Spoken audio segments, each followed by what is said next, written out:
There was an ugly woman named Ingrita. She was feeling so sad that she wanted to go to Vicky Bella for a plastic surgery. Next, please. Doctor, doctor, I want to change my face. Sure thing, dear. Yay! Yay! Rita woke up.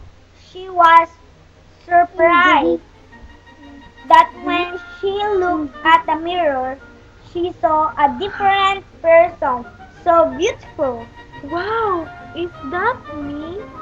Oh, it's me. So perfect. Hi.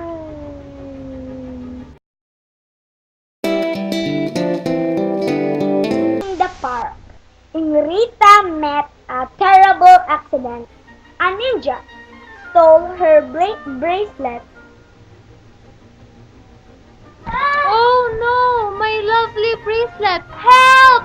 Help!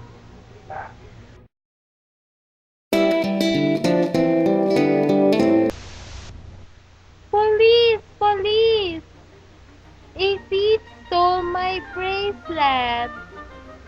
It's okay. We'll find him. Okay. Thank you. Bye-bye. Bye-bye.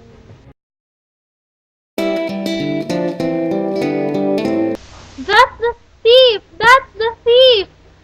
You're under arrest! Mag-masad ka. Drew. Yay!